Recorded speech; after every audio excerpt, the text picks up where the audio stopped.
All right, folks, every Tuesday all season long, 9 Cribs has given you exclusive access inside the Redskins locker room.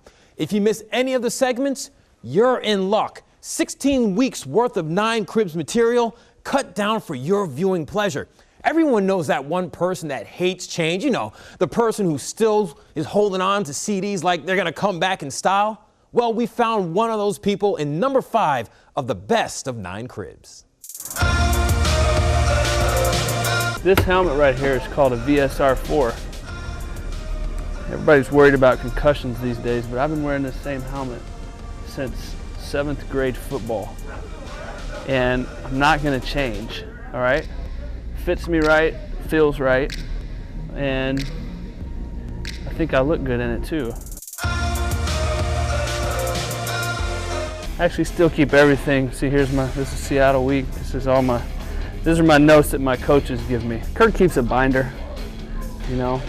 Kirk's a very organized, neat guy too. Just give me some graphing paper, give me a manila folder, and everything else stays right here. That is old school. Now, what we also found out doing 9 Cribs is, yeah, Redskin players, they make a lot of money, but they go through life issues just like us. At number 4 in the best of 9 Cribs, we find out how the Redskins deal with their life issues.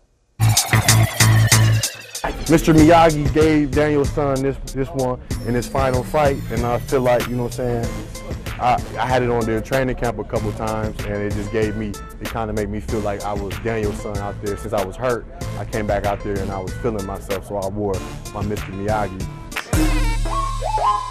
I got 2 shoulder surgeries in the off season, so we get Wolverine and animanium in the whole body or whatever. I kind of look at it like myself, so I look at that every day, man, try to motivate myself and try to go out there on that football field with that killer mentality.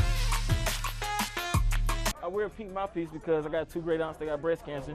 I just know, like they say, like breast cancer runs in your family. So every night I try to pray, like, don't let no breast cancer go near my sisters or my mom or my aunt or my grandmother. So I just make sure I wear pink to show everybody in the world, like, whatever you're fighting for, I'm fighting with you. Very cool stuff. Now, most NFL players, they play for their family. They keep pictures of them inside their lockers.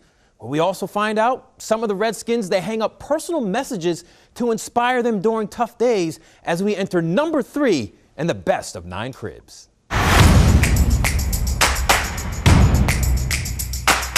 Them right here, a little remember when from a friend of mine, just a couple little notes of, you know, just memories back through high school, growing up, little things like that. And my friend is a little creative, open when you feel like you haven't done enough for people.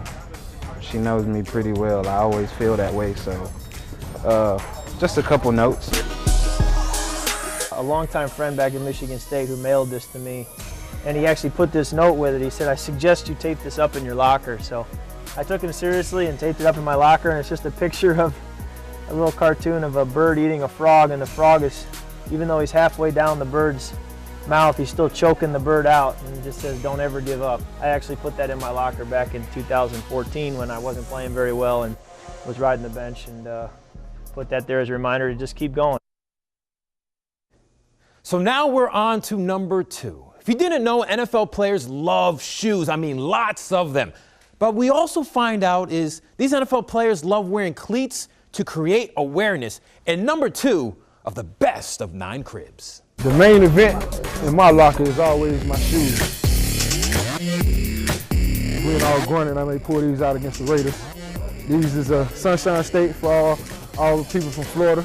I just thought I'd, you know, wear these in pregame just because of the flood. You know, shout out to everybody in Florida, if everybody's safe. Down here I keep a whole bunch of shoes.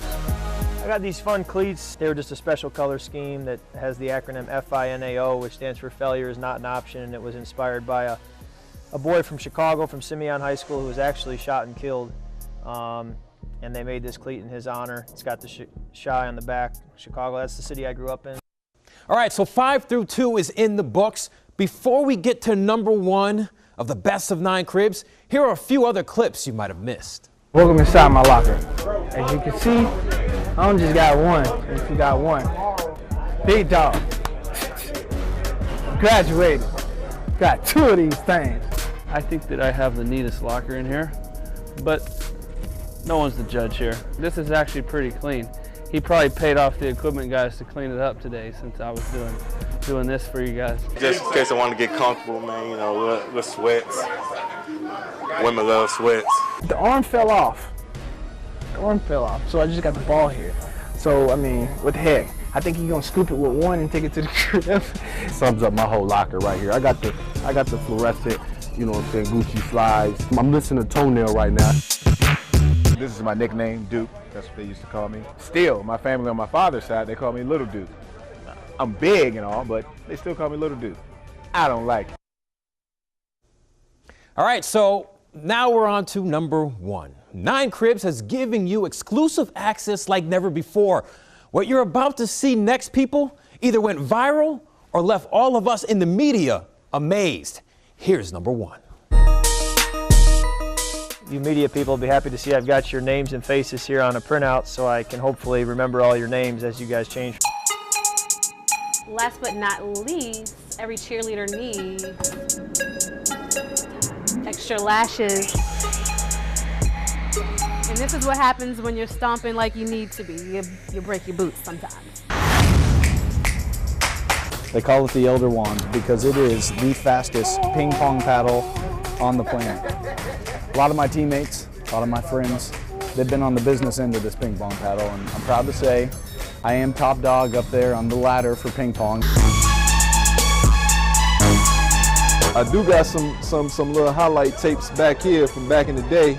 Got my 415 40-yard dash that I ran at Tech. I got my high school highlight tape from 2000.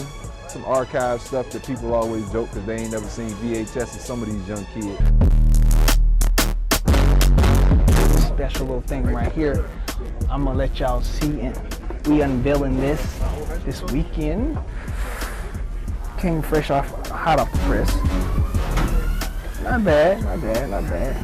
Ah, sticky.